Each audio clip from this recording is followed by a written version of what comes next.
Hi friends, मैं तो doctor Vinod Sharma from सेहत की कुंजी। फ्रेंड्स, आजकल कम उम्र में ही लोगों में बुढ़ापे के लक्षण नजर आने लगते हैं। 40 साल की उम्र होते होते ऐसा हो जाता है कि जैसे कि वो बहुत ज्यादा बुजुर्ग हो गए हैं। यानी कि कभी उनके कंधे में दर्द, कभी कमर में दर्द, कभी हाथ में दर्द, कभी पैर में दर्द, यानी कि कहीं ना कहीं जॉइंट्स पेन की शिकायत रहती है। जबकि वो अच्छी हेल्दी डाइट ले रहे हैं, विटामिन, मिनरल्स, आयरन, कैल्शियम, यानी सब कुछ अच्छी प्रॉपर डाइट भी ले रहे हैं, फिर भी उनको कुछ ना कुछ प्रॉब्लम रहती है। जबकि हर इंसान चाहता है कि हम हेल्दी रहें और स्वस्थ रहें। तो दोस्तों, इसका एक सबसे बड़ा कारण है कि हमें ये नॉलेज नहीं है कि हमें कौन सा न्यूट्रिएंट्स किस न्यूट्रिएंट के साथ नहीं लेना चाहिए। इस नॉलेज ना होने के बाद हमें उस न्यूट्रिएंट्स का भरपूर फायदा नहीं मिलता है। तो यहाँ मैं आज ये डिस्कस जो करूँगा वो ज़्यादातर मैं हड्डियों की बीमारी के बारे में डिस्कस करूँगा, क्योंकि हड्डियाँ आजकल लोगों की इतनी कमज़ोर है। ज़्यादातर लोगों को देखेंगे आप, जॉइंट्स की परेशानी से परेशान है।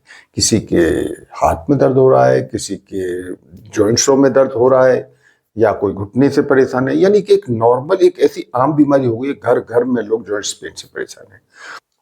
तो वही मैं आज इस वीडियो में डिस्कस करने वाला हूँ कि कौन सा न्यूट्रिएंट किसके साथ यूज ना करें। फ्रेंड्स, हड्डियों की मजबूती के लिए कैल्शियम बहुत जरूरी होता है, और हम अच्छी कैल्शियम भी ले रहे हैं, कैल्शियम डाइट भी ले रहे हैं, कैल्शियम के सप्लीमेंट्स भी ले रहे हैं, और धूप में भी बैठ रहे हैं, सब कोशिश कर रहे हैं, फिर भी हमारे बॉडी के अंदर कैल्शियम की कमी हो रही है।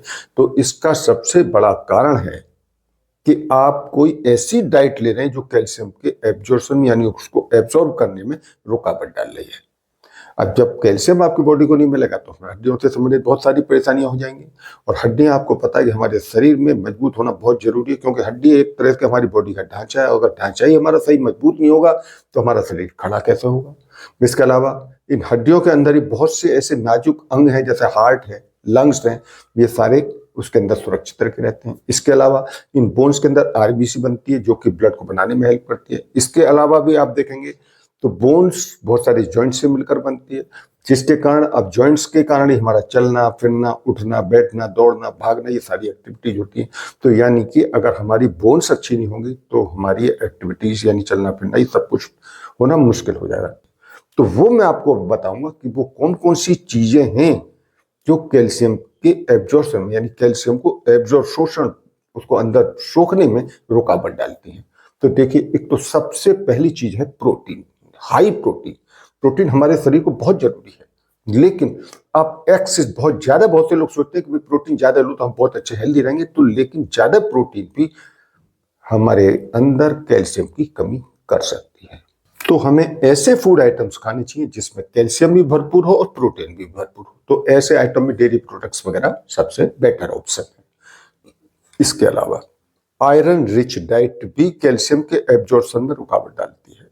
तो अगर आप कैल्शियम के साथ आयरन रिच वाली डाइट ले रहे हैं, जैसे पालक है, टोफू है, ब्रोकली वगैरह, इस तरह के अगर फूड आइटम ले रहे हैं तो इनको भी साथ में ना लें, क्योंकि कैल्शियम और आयरन एक साथ लेने से उस फूड आइटम से कैल्शियम का एब्जॉर्प्शन होने में रुकावट आ जाएगी और आपको कैल्शियम भरपूर नहीं मिल पाएगा। तो इसलिए अगर ये दोनों आइटम अगर आप खाना चाहते हैं तो कम से कम इन दोनों के बीच में 1 से 1.5 घंटे का डिस्टेंस जरूर रखें। इसके अलावा कैल्शियम रिच फूड आइटम्स अगर आप ले रहे हैं तो उनके साथ कैफीन वाले प्रोडक्ट्स ना लें। कैफीन वाले प्रोडक्ट्स जैसे चाय हो गया, कॉफी हो गया, या सॉफ्ट ड्रिंक्स वगैरह, तो इस तरह के आइटम्स को ना लें, क्योंकि ये भी कैल्शियम के एब्जॉर्प्शन में रुकावट डालते हैं, और जिसके कारण कैल्शियम हमारी यूरिन से बाहर निकल जाता है, बॉडी में एब्जॉर्ब नहीं हो पाता। और जब कैल्शियम बॉडी में एब्जॉर्ब नहीं पाएगा तो हमारी हड्डियां कमजोर हो जाएंगी और हड्डियों की जो बोन डेंसिटी है वो कम हो सकती है।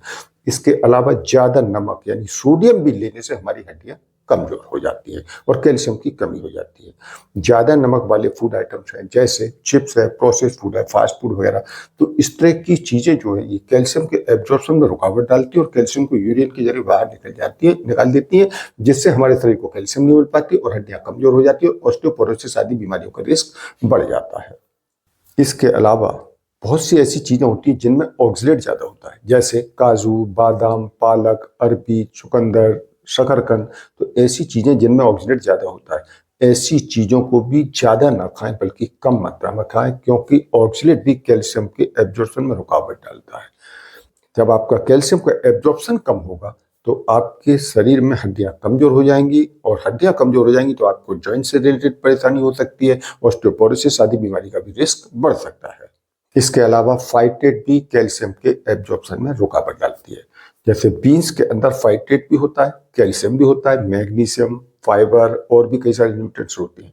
तो बीन्स के अंदर जो फाइटेट है वो उसके अंदर ही मौजूद कैल्शियम को बॉडी में एब्जॉर्ब होने से रोकता है। तो इसलिए बीन्स की कैल्शियम बॉडी में अच्छे से एब्जॉर्ब हो सके, इसलिए इसको पकाने से पहले उसको पानी में कुछ घंटों तक अच्छे से भिगो दे, फिर इसको पकाकर खाएं तो ज़्यादा अच्छा रहता है। इसके अलावा जब भी आप बीन्स खाएं तो उसके साथ रिच कैल्शियम वाले फूड आइटम्स हैं, जैसे दूध, दही, पनीर, इनको साथ में ना लें बल्कि 1-1.5 घंटे के डिस्टेंस पर लें। इसके अलावा जो लोग ज़्यादा स्मोकिंग करते हैं तो स्मोकिंग छोड़ दें, क्योंकि स्मोकिंग भी कैल्शियम के एब्जॉर्प्शन में रुकावट डालता है। इसी तरह एल्कोहल भी कम कर दें, क्योंकि एल्कोहल लेने से भी कैल्शियम के एब्जॉर्प्शन में रुकावट आती है, और कैल्शियम जब हमारी बॉडी को नहीं मिलेगा तो हमारी हड्डियां कमजोर हो जाएंगी, और हड्डियां कमजोर हो जाएंगी तो हमें हड्डियों से संबंधित एक एक जोड़ों से संबंधित परेशानियां हो जाएंगी, और साथ में ऑस्टियोपोरोसिस का रिस्क बढ़ सकता है। तो फ्रेंड्स, अब ये मेरी वीडियो यही एंड होती है, और मेरी वीडियो से रिलेटेड आपको कोई भी क्वेश्चन पूछना है तो कमेंट बॉक्स में जाकर पूछ सकते हैं। और दोस्तों, आपको मेरी वीडियो पसंद आई है तो इस मेरी वीडियो को लाइक करें, ज़्यादा से ज़्यादा लोगों को शेयर करें, जिससे ज़्यादा से ज़्यादा लोग भी जान सकें कि हमारे शरीर में कैल्शियम की कमी होने का क्या कारण है।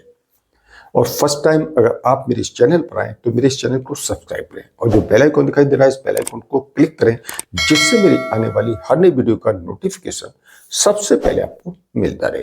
तो ठीक है दोस्तों, मिलते हैं नेक्स्ट वीडियो में, तब तक ओके बाय।